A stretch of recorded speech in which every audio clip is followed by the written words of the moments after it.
Okay, welcome everyone. Thank you for joining us here in the IEA. I'm Miles Calvert, Director of the IEA within the School of Art and Design at Alfred University. The IEA is dedicated to supporting contemporary artists through our primary focus on residency and programming. These residencies provide artists with the opportunity to engage in vital research using electronic media, new technologies, and print media within fine art disciplines, while also benefiting local, regional, and global communities. In addition to residencies, we support evolving electronic studio labs, host national, international conferences, and engage in experimental media, print, and publications. The IEA residencies and public engagement are thanks to the Shine Joseph Endowment and the New York State Council of the Arts. You can learn much more about our founding of the IEA since 1997 through our website and social media platforms. This round, we are joined by Janet Ballweg, who was our artist in residence in August of this year. We're just getting around to this talk now because we have very busy lives. Janet is a visual artist working primarily in print. Her studio practice explores the ways in which patterns shape our lives, the ways in which constructions of memory, experience, and gender are embodied in the domestic landscape. Her work integrates traditional and contemporary practices in printmaking, technologies, as well as a means to make as a way to invoke a sense of the other in her work. Her work has been widely exhibited both nationally and internationally. Her prints can be found in permanent collections across the globe, including the China Printmaking Museum in Shenzhen, China, the Douro Art Museum in Portugal, the Turner Print Museum in Chico, California, in Quebec, in Canada. I'm just looking at this list, which is going on and on and on. It's in Missouri, it's in Romania, it's in Giza and Egypt. That's extensive. Having earned a BS in art from the University of Wisconsin-Madison and an MFA from the University of Illinois, um, Janet has her previous teaching experience, which has just come to an end at Bowling Green State University, so where you currently reside in Ohio. Janet, thank you for joining us for this virtual format artist talk. I've been looking forward to this discussion. How are you doing? Hello, Miles. Thank you. I've been looking forward to this too. I'm doing well. Thank you. Again, thank you. I'm very much been looking forward to this. So let's just dive in, shall we? Let's do So it. printmaker to printmaker. I've enjoyed viewing your work for years and was excited you were able to find the time to join us in the IEA for a residency period. Your screen prints pulled me in first, followed by the photopolymers when I did a little deeper dig into your previous work. I'm drawn to precision and detail. We connected for the first time, I believe, at the Southern Graphics Council International SGCI printmaking conference, maybe in Puerto Rico, which was recent. We should start off by congratulating you on your retirement. How are you feeling about that? Pretty good. I highly recommend it. I love working with the students and love my colleagues. I was there for 35 years, but it's time to find new things. To find new things and new time that you didn't have before. Time, yes, that's the main thing. Time in my studio, time for other things, Right, and just right, a life. little bit slower pace, which I'm enjoying. Okay, jealous. I'm on my way. Could I start out with a fairly, hopefully easy question to get this ball rolling? Um, why is printmaking your preferred medium of choice? Well, I really thought I was going to be a ceramicist initially, but once I got in the print studio, and it really came through a love of drawing. Um, as an undergrad, or even before that, I was doing a lot of drawing and didn't know anything about printmaking, and it just seemed really foreign until somebody guided me down there to the litho studio and said, you should be in litho. I'm like, I don't know what that is. But I took a look at it and still didn't know what it was. But I signed up for it anyway, and that drawing on the stone is so seductive. Um, and basically, it is drawing. So I love that, but I also love the process a lot. I come from a dairy farm family, generations of farmers, and there's something about the mechanicalness of it. And I was realizing more recently, even the fact that I was drawing on a stone, it's part of the earth, right?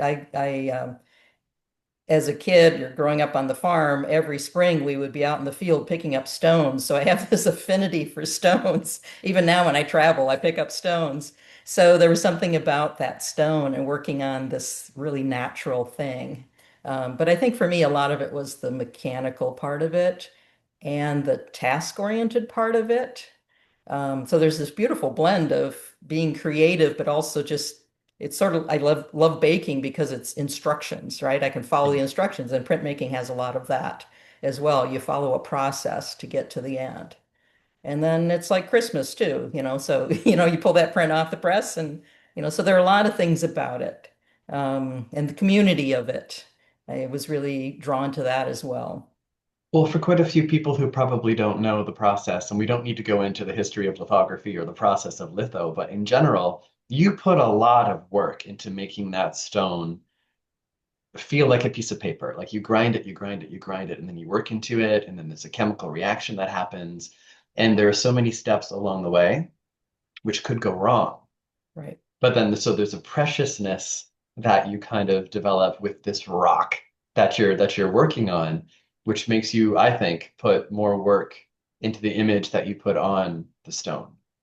What would you Yeah. say about that? That's true. There's also a lot of frustration when the image doesn't work, and it fills in on you or disappears. Or But disappears. there's this sense of, control over it or championing it that, you were able to make it work. And it becomes this collaborative process. Come on, Stone, do it with me, to make it happen. And I find that in all the processes, that's, I guess, part of what I love is that problem solving, that every time it's a little bit different. For me, I think I've got it. I understand how it's going to work, but there's always something that goes wrong. The humidity is a little different today, or there's a little breeze, or this ink isn't mixed quite right, or whatever. And as frustrating as it is, I love that. Right. And people won't realize unless they've done it before, like each stone has a different personality. It's like a block of wood. You've got Mhm. different knots and grain and thicknesses to it and space between when it dries differently. So it's you wouldn't expect that from a rock. Right, right. Or anything, I think it's the same screen I'm using. Why is it different today? Or the same ink, but there are so many variables. It's pretty incredible. You touched on this a little bit already, but your process involves labor and systems and multiple processes. Could we maybe have a look at one of your complicated photopolymers and kind of discuss a little bit? I'm just gonna click a little button here so you're allowed to do that. Okay. All right. Um, because I think by looking at one of your prints, it will really help kind of understand some of the labor that goes into them. Right. Um, Okay. and your photopolymers, how you actually produce them, blows my mind. All right. Let's see if I can get this working here. Right. There we go. So those photopolymers start as 3D models. Right. So at the time, and these are older prints, I was making those starting in the 90s. Um, up until well, I made them maybe 15 years um, in working through. And this is one of the later ones, so I'd perfected a little bit more. And it came out of the fact that I had been taking some computer art classes while I was teaching at BGSU. So I had this interest in digital art and trying to find a way to mesh it with printmaking. And this seemed to be the best way for me. So this is what I look at when I'm making the image. So I'm seeing a top-down view, front view and then a left view. And you can spin it around. It looks all complex and confusing. And then you get the view of what you're looking at, sort of, in a really dumbed down version on the right, lower right. And just so you can see, so I'm making the teapot, I'm making all the elements. Once I had them made, then I could basically it was like a theater set. I had all the props and I could just rearrange them. And occasionally I'd have to make something new. I'd move walls and change the lighting, take renderings, photographs of what was in there. Um, so you can see the one on the left is the one I work with. as the model, and then it renders out to what you see on the right. So you get a better sense of what it is. And then I'm not that fantastic at rendering, nor do I want to put all my time into that because I want to get to the print part. So I get it to the point where I'm happy enough with it, and then I'll take it in Photoshop and work with it further. You're And one of the then, first printmakers that I've stumbled upon who actually is an early adopter of digital processes, including like rendering in 3D software into their work. actually, the only other person I knew who was doing this was Dennis Olson, Okay. who was out of Texas. He's passed kind of recently, actually. Um, but he and I would get together and talk about this because he was using a 3D modeling and then bringing it into print. But I'm sure there were other people out there, but I wasn't aware of them. Mhm.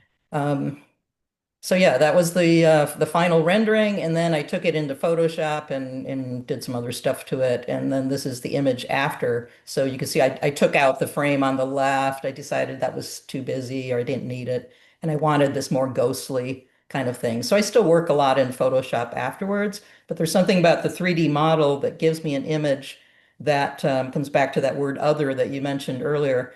Um, a lot of people didn't know how these were made initially because 3D modeling wasn't as prevalent back in the day. And again, this was, well, it was maybe 2006, somewhere in there. And so a lot of people would look at these and they couldn't tell. They weren't quite photographic, but they Yeah. didn't look quite hand drawn, and they just didn't know. And I love that kind of sitting in between things, in It's between media and between ideas. Would you call them like liminal spaces? Because at the time that was a buzzword that was thrown around fairly Yeah, often. yeah, that's a good word for it. So, and maybe Um, even for the images. And so then part of the process is to have Photoshop do the color separations. So it will take that color image and split it into four, the CMYK, which for those that don't know that process, everything you see in the world that's printed is pretty much CMYK. Look at your cereal box, any labels on cans, etc., are typically CMYK. And so each of those, these are transparencies that are then exposed to the photopolymer plates um, using UV light. And then each of those plates is then printed. And I have to say, I'm not wearing gloves here because I was faking the image. Normally, I would wear gloves because I'm using oil-based inks. But then I have four plates, a cyan, a magenta, yellow, and black plates. And the idea is I ink up each of those in their respective colors. You can see the inks behind, and then print them one behind the other, yeah, on a etching press, and then pull back the print there. So the with real trick perfect of that is just registration. lining it up. Yeah, lining it up. So I spend a lot of time proofing to get the four plates to line up exactly because they go one behind the other. So they are kind of complicated that way. So, and there's the final print. Wow. It's I think I'm getting like your lighting sources and like the drama Edward Hopper vibes. yes, yes. What have you heard that before? Oh yeah, yeah. He's one of my big influences. Yeah, Okay, yeah. good. I always loved Picking up. Hopper. Yeah. I mean, he had people in his work, and I don't. But I mean, I think they have a lot of the same. Even the people that were there just felt like they weren't there sometimes. That Right. space was still empty. No, absolutely. You've got the suggestion of people, and then the longer that someone looks at this image, they might see something that's not quite right in the composition. So does this Hmm. also start to allude to the other that you were talking about in your artist statement? Right. Yeah, and I think well in this case I started using the pictures on the wall, which are sort of weird. They look like mirrors, like who hangs mirrors over their kitchen table, um but I was using those to talk about this idea of I I guess I loosely use the word truth, what our understanding of things is, our understanding of events or people or whatever, that we have our own perspective of how things went down, who somebody is, but we never have the full picture. So our picture is from this place where we're standing right now. This is what we get. But, sort of like when I'm making the images in the 3D program, if you spin around from a different angle, you see it entirely differently. And stories work like that too. Everybody in the story had their own perspective. People viewing it from outside have a different perspective.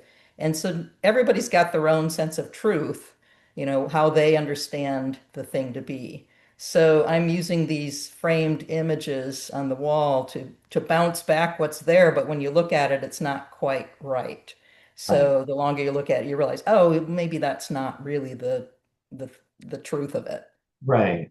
Right. And I'm hoping our viewers are seeing what we're talking about with like the twist of the cup for the handles in a different location. I have to spell it out. You never know. Yeah, yeah. No, that's all right. That's all right.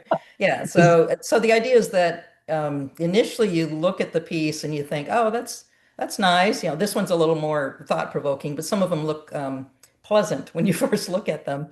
And then the longer you look, there's this undertow where Yeah. you like realize something's not quite right here. And And I that like also that. comes through in your colors, like your color choices. Yes. Like they're muted.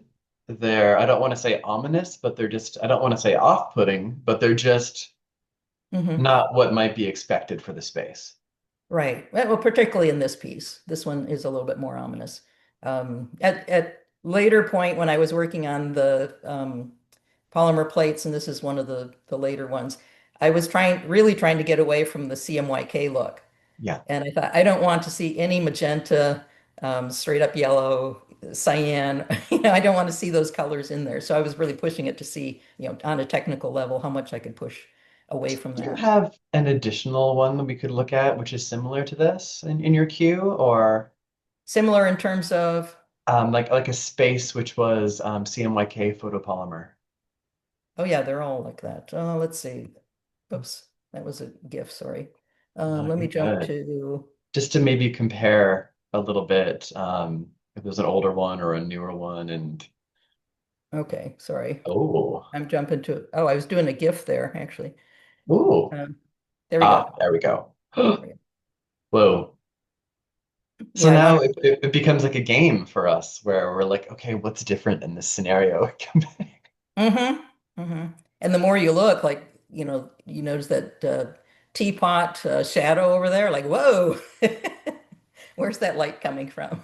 Where is the light source? Yeah. The shadows in this one are way more obscured, maybe? Yes, it's a little bit Not further obscured. away, so yeah, you don't see quite as much. But I work with in the program, I work with multiple lights, and they're colored lights, which Okay. complicates things.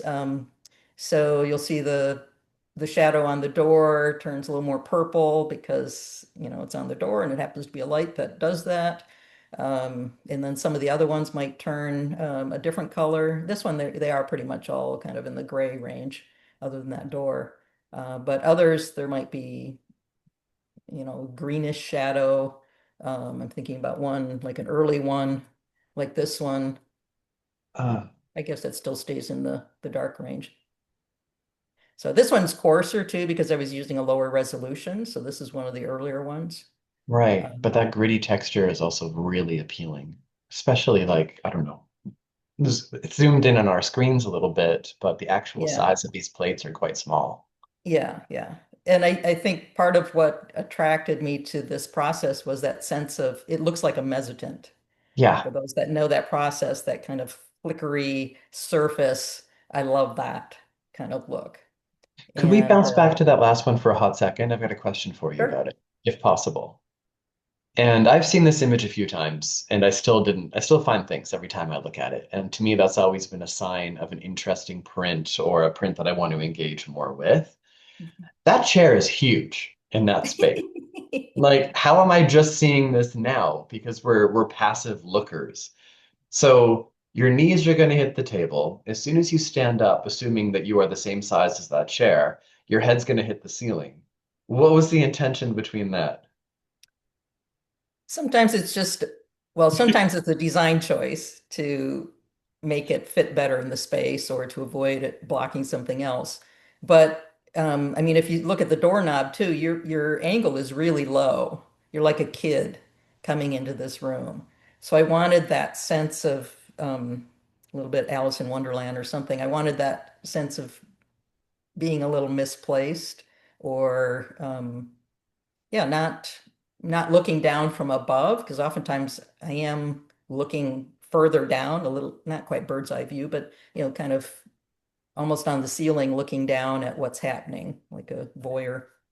Right. So this one changes the angle on that. So So you push color, you push medium, you push the way of making the work. How there are so many steps, and there's always another step and then another step. How do you know when it's time to be like, okay, I got it. I'm gonna print it and execute it and it's done. way down the road. Well, when I'm happy with the Photoshop image, which takes a long time, and people often would ask me, why don't you just print that and Right. just digitally print it and be done because it's like doing twice the work. But it never gave me the same satisfaction visually or physically. Right. Um, I wanted, the way ink sits in the paper, especially 4 layers of ink that are really pretty dense.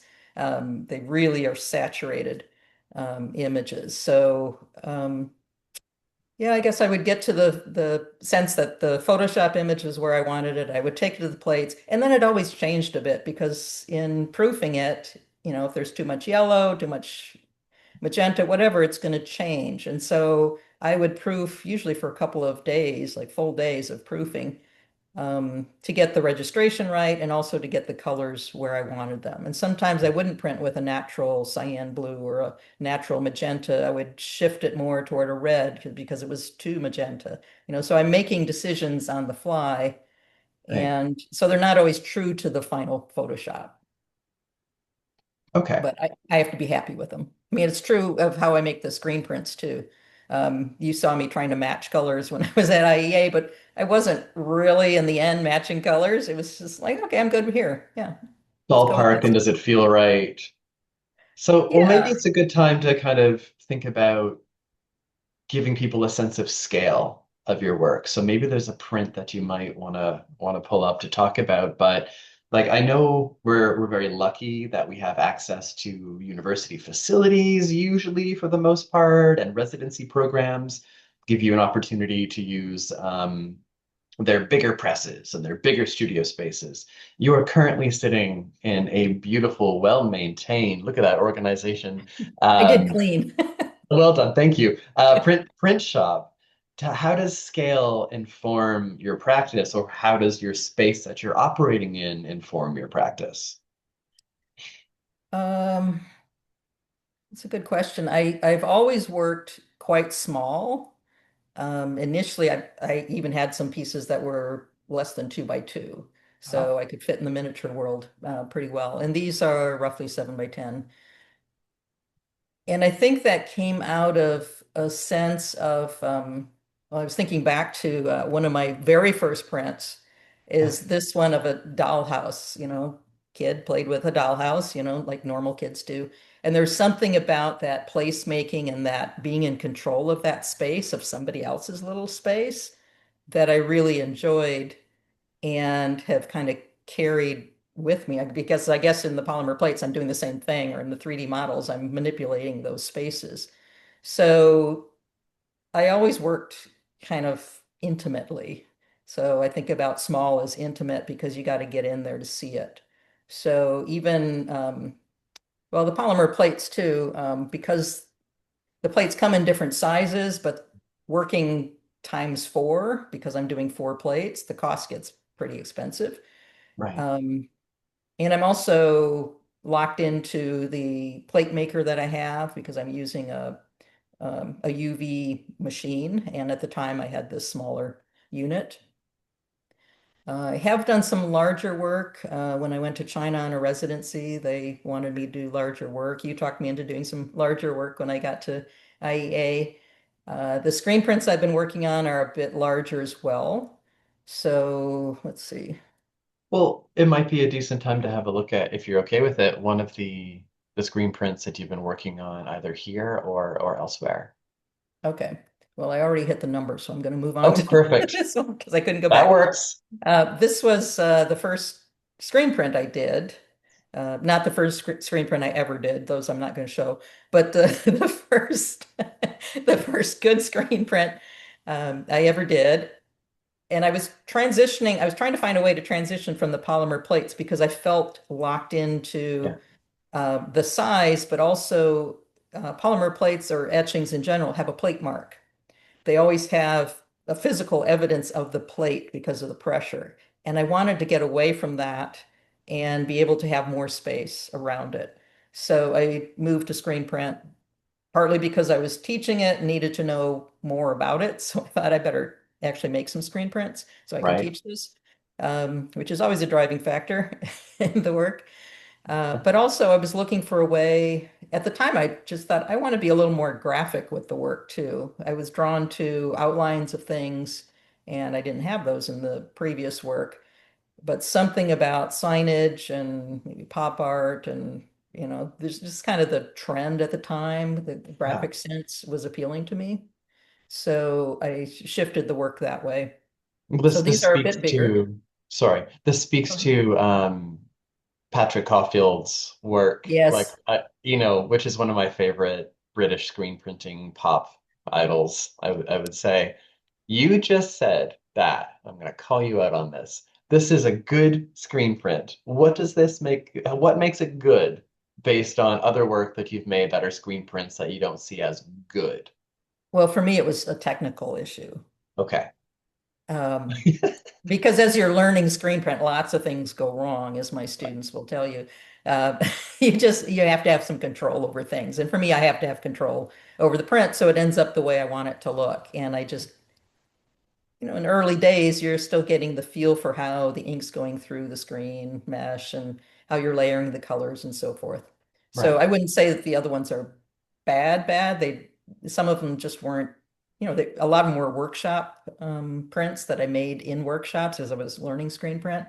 So Yeah. this is the only, or the first one that I took as my own work and completed it as a piece that I want to show as part of my continuing series. So I see this in conjunction with the polymer plates Yeah. because if you look at, actually, this one was derived from one of the last polymer plates I had done, this piece called Little Daggers. And I wanted to bring, let me come back to that one.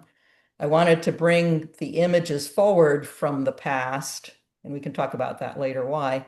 But at the time it was just kind of an experiment. Like, let's just throw this in here, or not throw it in, but I was thoughtfully picking the image I wanted, but let's just see if this is going to work. To use that image in a different way as a screen print where I don't get the same resolution, and not as high of a resolution, and to use it in this kind of concealed way. So I do like the scale as it gets bigger. Yeah, well, the joy of screen print and then usually the speed sometimes of screen print versus making a photopolymer. It is Um, enticing. this one has no physical context of space or size when it's actually on the page. Right. Is this the start of a new way forward, or have you been doing that previously? I guess you wouldn't really know the size of the other ones either, unless you were looking at the original piece. But But confined spaces versus floating object. right. This was the first of the floating objects. Okay. And I actually credit one of my students, former students at the time. He had given me one of his prints as he graduated, and it was hanging in my office space at home. And I'd really been thinking um, about how I wanted to change the work. And I tend not to work through things, especially when I was teaching. I didn't have time to dilly-dally and experiment with a lot of things. The pressures of performance, basically, for merit, for keeping your job, in academia, Yeah. demand that you produce things, not experiment. They don't care how much you experiment. So the idea was that I had to kind of move on pretty quickly and figure that out. And you did. Um, and I did, but I was trying to figure out where I was going to go with it. And then one day I just flipped around in my chair in my office, and there was Sean's print, and he had these floating images, these architectural images floating with all this space around it. And I thought, I like that idea. I want to see what I can do with that. But isn't it nice when it's a stressor, it's a stressor, it's a stressor, and then it takes the right time to be like, I got it. And that opens up a Absolutely. brand new body of work. Absolutely. That print had hung in my office for ages and I'd seen it pretty much every day. But when you need to see it or hear it or whatever it is, oftentimes I just go for a walk or I wash the dishes, whatever, and the idea will then come to me. You got to get out of that space of thinking, thinking, thinking, and let the ideas surface. And so, yes, it was delightful when it came. I still had to figure out what I was going to do with it. Right, I wanted to keep the element of the home, definitely, and choosing objects that relate to the home in some way. And this piece in particular, I was thinking about, I had a neighbor, an elderly neighbor. I mean, she was in her 70s, so not old, old, but when I moved in, her daughter wasn't nearby. And so her daughter got my information and texted me and said, "Would you keep an eye on my mom?" Which of course I would because she was like my mother living next door.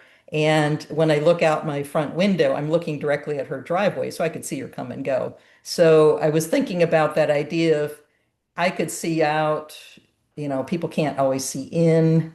You don't know what's going on behind the curtain or behind the blinds.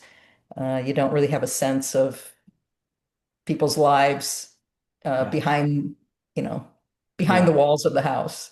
You can only right. imagine. Ooh, and that goes back to the ominous again a little bit from your other Yeah, piece. yeah, spooky. It's all strangely connected, this body of work, Janet. Well, I'm hoping it is. Is there another similar screen print that you want us to see? Oh, there are lots of similar screen prints. Let's see. Where to go? Maybe a little bit different one.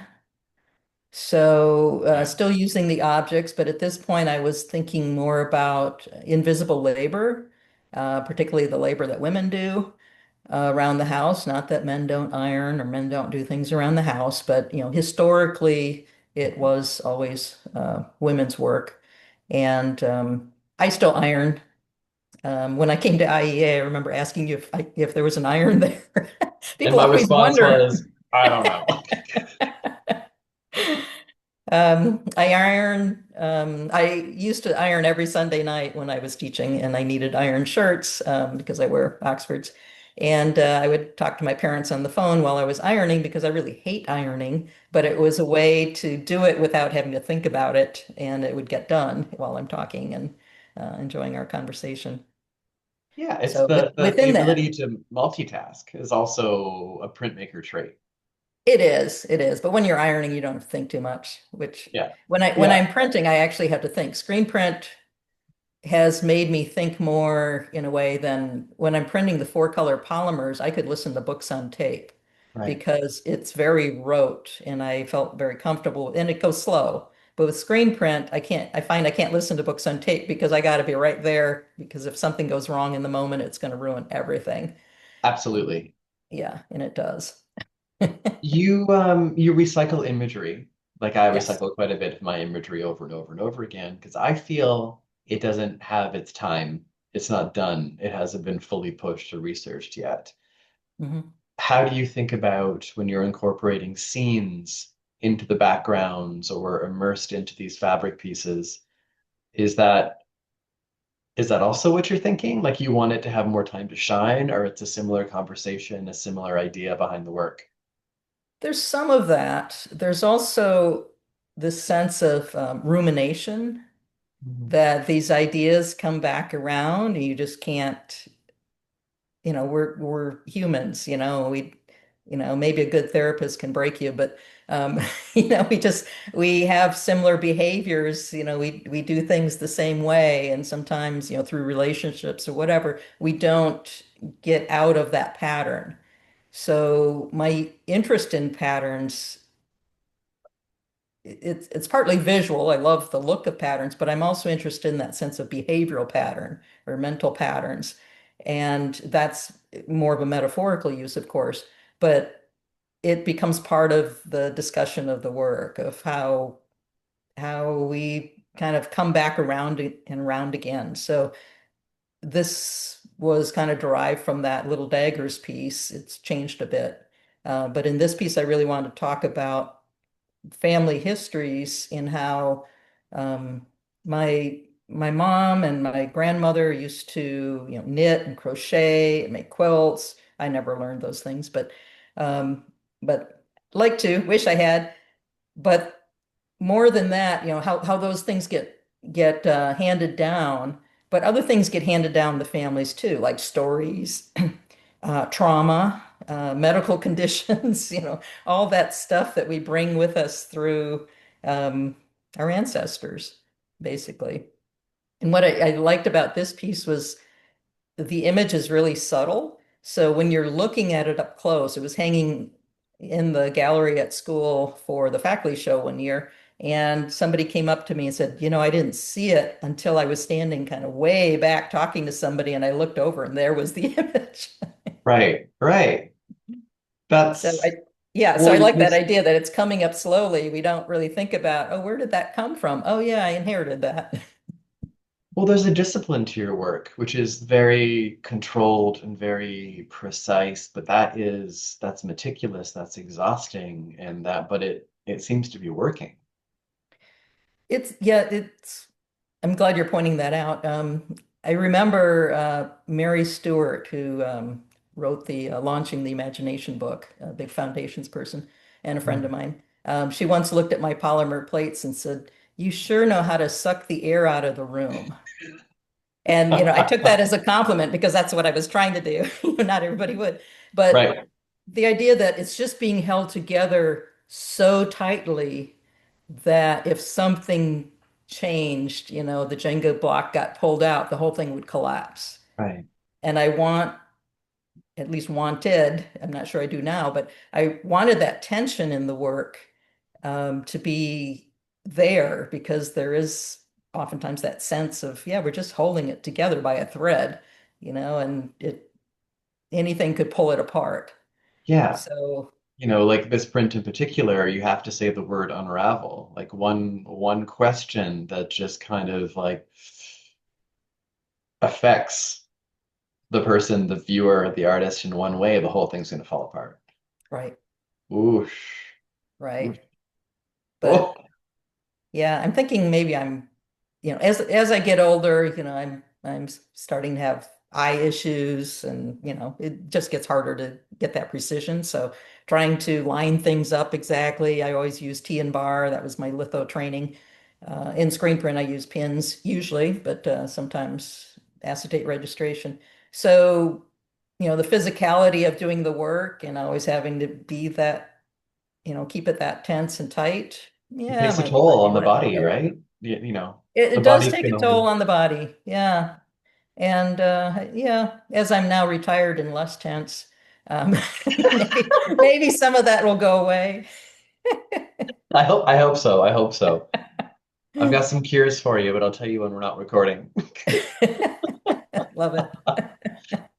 Could we have a look at, if it's in the queue, the screen print that you made here at the IEA? Because talk Yeah. about control and talk about layers, it's unless there's something else before that you want to get to, which I'm happy No, to let's talk about. let's jump to that. Um, so I'm going to show the one that I actually finished there, and then I do want to go back and talk about the one that we Great, started. because I've got questions about both. Yeah, yeah. So in preparing for the IEA, I came in August, so I got through classes in May, and then I thought, well, I'm going to do some gardening, unwind from the semester, and then I'll start working on my image. And I had some ideas about what I wanted to do, and then my dad passed away in June, and so I spent a lot of time in Wisconsin, where he lived, and the rest of my family is, and um, back and forth, quite a bit.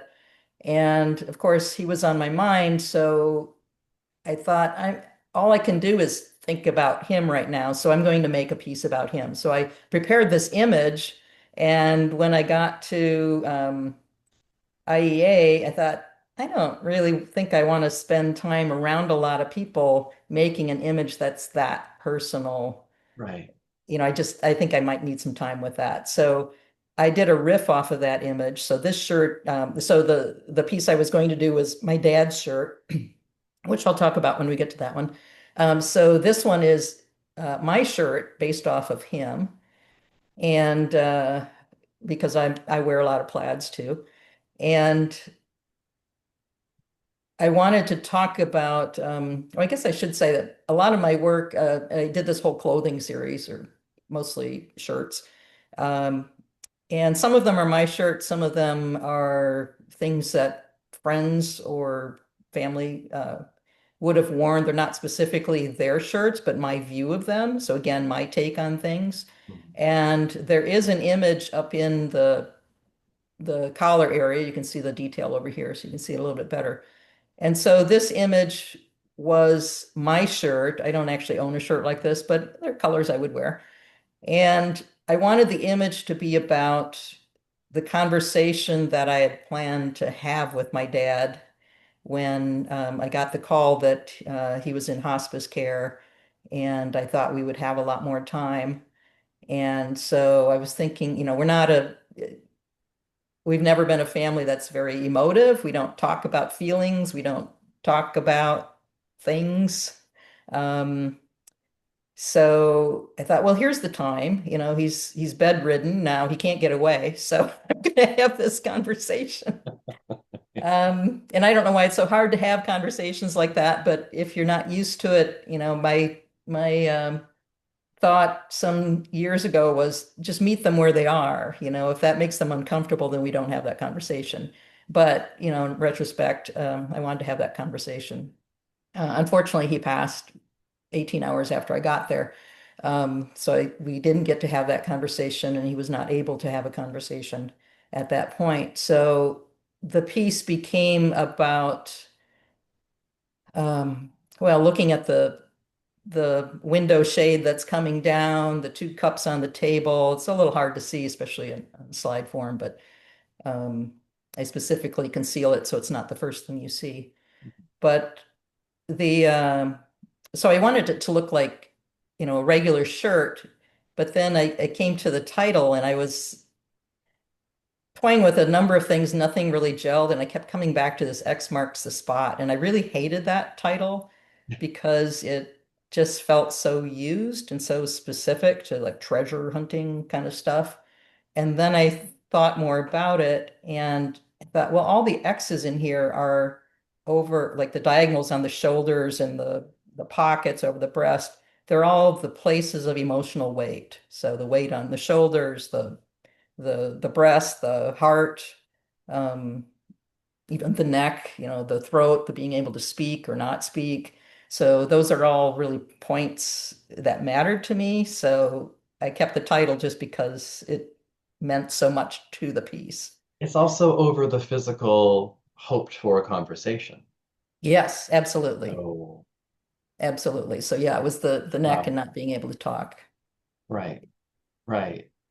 Yeah. Uh, So this is a bigger piece. So thank you for encouraging me and giving me the paper. So, of course, of But course. one thing you had asked earlier about the space is I don't really have space in my studio for Mhm. prints as large because I don't have a drying rack in here and I don't have room for a drying rack. I had the studio built in 2013, and I had it oriented the other way so it could be a bit bigger. And then the city said, no, you're too close to the lot line. So I had to shrink it a little bit. So that took out some space. And so now I just have countertops and tables. So So I'm coming to visit in the summer and we're knocking down a wall and we're installing drying racks. That's what I'm hearing. Okay. I just finished it 10 years ago. Always expanding and improving on our studios. Yeah, Um, yeah, well, we were very grateful that you were up for doing like a larger print with us on a full sheet. yeah, And just in terms of scale, like we have this one in the IA, we have it on our website, we also have it for sale, of course. But the when you look at it, it kind of feels like it's life size, but it's in the in between. So it still has that slightly awkward scale to it as well, which I think in some ways connects back to your other prints in terms of something's a little bit off and you can't just quite put your nose on what it is. Yeah. Yeah. Oh, I would you agree. like to chat about the laser woodblock version? Yes, I'm dying. Yeah, I got my fingers on the number already, ready to go. And it's worth kind of saying, like, I was very excited that you were coming to try a laser woodblock print because in the IAA we do a lot of laser engraved woodblocks that give you photographic detail for the most part. And just really quickly, like Janet created digital files really similar to screen print stencils, which we then engrave into the wood and then print by hand, oil-based process on a German offset press, which gives you these really beautiful, tiny, tiny halftones of ink, quite detailed. Um, like now that some time has passed, like it's been a few months since we first started working on this print. Do you have any thoughts on like the process, the inks, the colors, things that you might have wanted to do differently, or what was your whole experience with the different process? Well, this was the image that I initially planned to do. It looked different when I Yeah. brought the, yeah, I don't have that image, unfortunately, in the PowerPoint here, but we ran with it. So it was supposed to have color underneath the layers and so forth. And mixing the ink for the laser engraved woodblock, I've never done one of those, and I'm not a woodblock printer, so I didn't think about how that would translate. So it turned out lighter, especially the green, um, and brighter, I think. Uh, but I'm digging it now. And How many months did it take to get to that? It's all right. yeah, well, I took the print home, as you know, I did a little bit of we did some of the screen print on the inside image, and then there was some offsetting happening, and I think that was because it was rushing a little bit.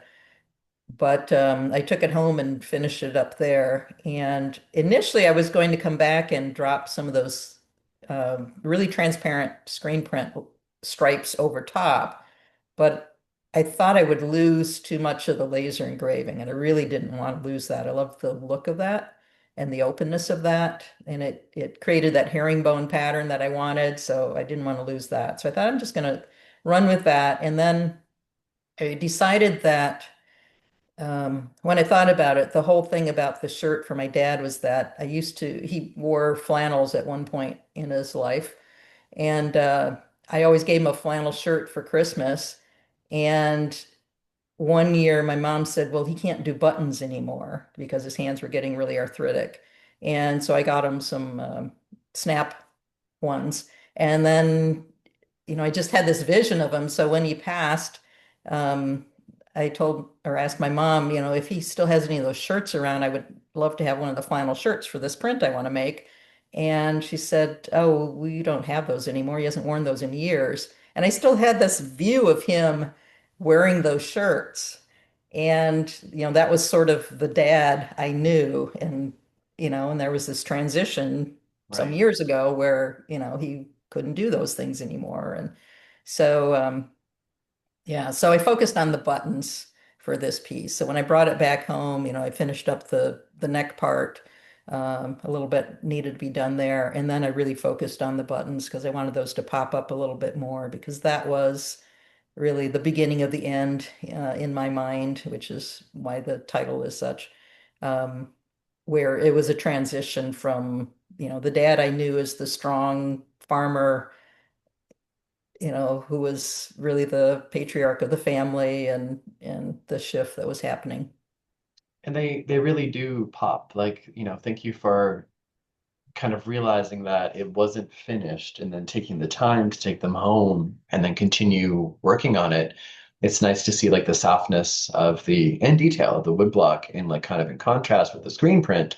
But having it here in the IA in our archive, the buttons do pop, and then it gives it that other sense of, oh, there's so much happening in this, so it draws you in, and those do definitely pop. Yeah, good. They're gorgeous. The little tiny um, top button where you have the undone one and the blackness there. It's like you go right into that zone. Like that was the first place that I looked when you shipped it back to us. It's a Mhm. really beautiful print. And there were so many stages, if I remember, while we were printing it, where we could have stopped because there was a ghostly image, not what you were going for, but a very ghostly yet detailed, interesting layering of the colors where I'm like, why didn't we make more? And this is the thing with printmaking. Why didn't we make more? Stop, have a few, stop, have a few Right. between layers. But Mm-hmm. anyhow, Yeah, always woulda, shoulda, coulda. always would have, should have, could have, you know. But again, like the addition of the shadows, which are very smart, and everything just kind of completes itself. Um, Thank you. Yeah, I yeah. was really happy with how it turned out. It feels a little sparser Mm, than like the screen prints are just getting over the top. They're up to 25 layers and I'm like, I need to back up. It's just taking too long to make them. They're feeling a little too tight and tight, tight, tight, tight. restricted. Yeah. So Funny. yeah. Yeah. So yeah, Well, thank you. Thank you for indulging me in the laser engraving and four oh, of blocks. course. Of Yeah. Now I course. just Of need an course. offset press. So when we knock down the wall, we're gonna have to bring that in too.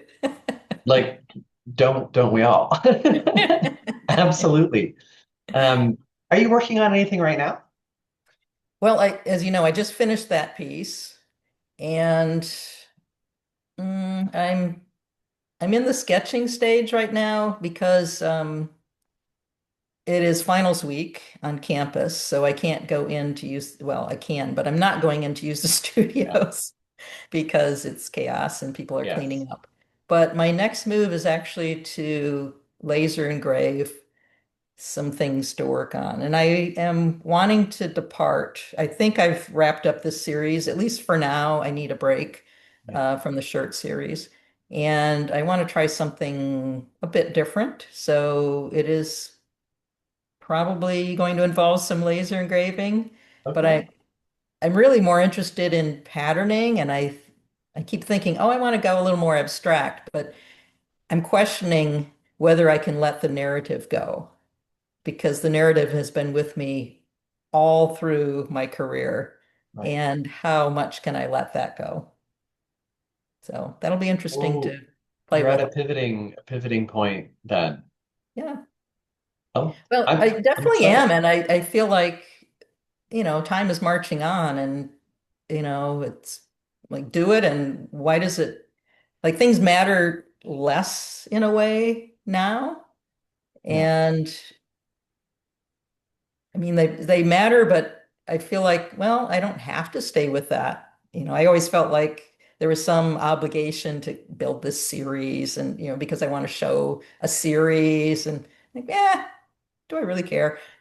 At this point. I hope that it's light. I hope that it's lighter. And I feel Yes. like if your concepts are lighter, then maybe the work will come more easily and it won't feel like it's Yeah. there and there and there all the time. Right. Um, Right. you But know, I play between that idea of, what you were saying earlier about I want to make work that people come back to. yeah. So, what's the line of that? Um, I don't know. It'll be interesting to see. So, yeah, I'm going to be playing with that. I want to make It'll lighter be work print too. related, right? Oh, definitely. Yeah, well, definitely that I'm like, no, maybe. Well, no, I have this fantastic print studio. So I I think it'll be know. print related, but I think, do I really need editions? Do I really need, 20 of those sitting in my flat file drawer? So I'm less interested in that, but then every time I think, oh, I'm just gonna make these one-off things, well, I don't need a screen for that because that's like a lot of work to make a screen. So I'm like, So I think I'm thinking now that I want to make parts to make patterns, and part of the patterning that interests me is how patterns are formed Right, through repetition. right. And so making the parts that make the larger pattern interests me. So that's kind of where I'm starting. I've got maybe one final ish. We can see how it goes. Question for you, and it's like, how do your family and closest friends react to your work and what you've been? Maybe they haven't seen a lot of it. Maybe they have. Is do they dive in with questions or do they kind of just take it for face value for a nice aesthetic image? It depends which friends. My art friends, of course, are all in. Yeah. Family, most of my family doesn't know what I do, which is really kind of curious, but I live 7 hours away and Right. Right. you know, they're not art people. Interestingly, they're all involved in pretty much all involved in some kind of craft, like woodworking, you know, some serious woodworking. My brother makes beautiful furniture and cabinets and so forth. Um, and of course the craft for my sister and my mom, but it doesn't translate to that next level of fine art. So I think we just have not spent time with it Okay. to talk about it, and they haven't been able to be at any of my shows that we could have a conversation. And my friends from kind of that time period, I still have a lot of friends from when I was in Wisconsin. They just don't really know me as an artist. So Right. it's Well, just kind different of phases curious. of your life, different time periods, different interest, and at Yeah, any gallery opening, that is the worst time to have a conversation about something that has a concept. It's right, busy and there's food and everyone, you don't learn about the work. You're just there to support the artist, which is always appreciated and we're all grateful for it. It's always reapproaching the work to have that conversation. Or heaven forbid they read something about your work, right? So right.